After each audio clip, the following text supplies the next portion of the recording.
meron tayong hihilingin ulit sa inyo, papanawagan ulit sa inyo. Tungkol na naman po ito sa sa parking dito sa lungsod ng Maynila, dito po sa paligid ng Manila City Hall na naman. Hindi na po ba natin kayang pagandahin yung paligid ng Manila City Hall hanggang dito po sa may SM Manila? Subukan nyo po, maglakad nga po kayo minsan dyan. Kasi araw lagi natin na sinasabi at pinananawagan sa inyo yung mga parking na yan na dyan mismo sa labas ng bahay ninyo dyan sa lungsod ng Maynila, dyan sa Manila City Hall. Tingnan nyo po, nakakadismaya na yung mga taga-ibang lugar dumadayo sa lungsod ng Maynila. Nakikita nila tama nga na ang Maynila ang parking capital of the Philippines. Diba siyempre sa harapan mismo ng sitio, sa paligid mismo ng City Hall ng Maynila, ay sus por Diyos por Santo. Naku po, lahat ng titingnan mong lugar, parking area.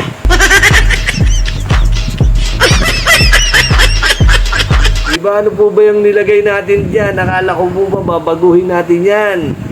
Yung may hawak ng parking, akala natin babaguhin natin yan. Pinagyabang nyo pa, babaguhin natin ng parking, aayusin natin ng parking, aayusin niya natin, dadagdagan nyo pa.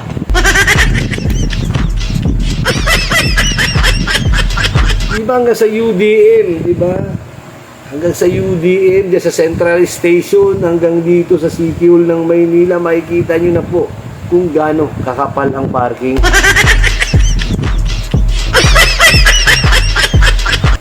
Mayorat, sabi ko po sa inyo, yan ang sisira sa inyo. Kung hindi nyo po aayusin yung parking na dyan sa paligid ng Manila City Hall, na kahit minsan pagandahin po natin, lalo na ngayon. Darating ang Kapaskuhan, dadagsain ng tao yung SM Manila na yan. Tapos yung mga parking, lalo pang kakapal.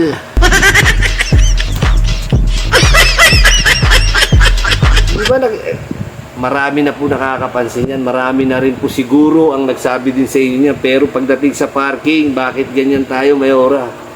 Dead ba tayo?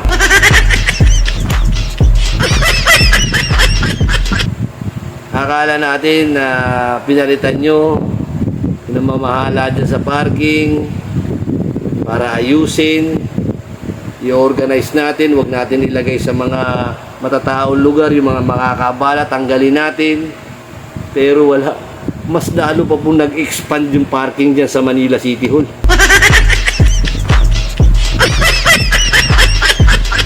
Paano po tayo maniniwala niya na pagagandahin nyo at marami pa kayong mga proyekto na kabinbin dyan sa Manila at kailangan nyo pa mag-extend para ayusin lahat?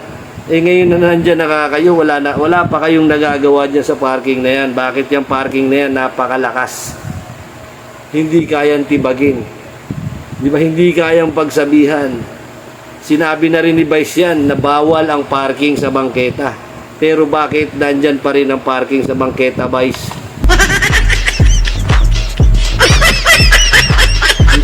Magaling lang tayo magsalita pagdating sa halimbawa tinatanong tayo regarding dyan sa parking.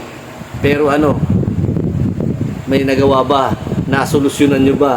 Natanggal nyo ba? Naalis nyo ba? Nadaanan na ba ang bangketa? Yung kalsada ba ay wala ng mga nakaparking?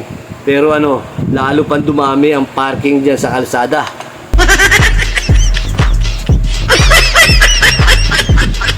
Kaya nakakadismaya. Kaya si Isko ay babalik siya kahit na alam niya na kayo ay talagang nagturingang magkapatid at talagang hindi kayo pwede magbanggaan. Pero kailangan gawin ni Isko ang pagbabalik dito sa lungsod ng Maynila alang-alang sa ikagaganda at alang-alang sa mga Manileño.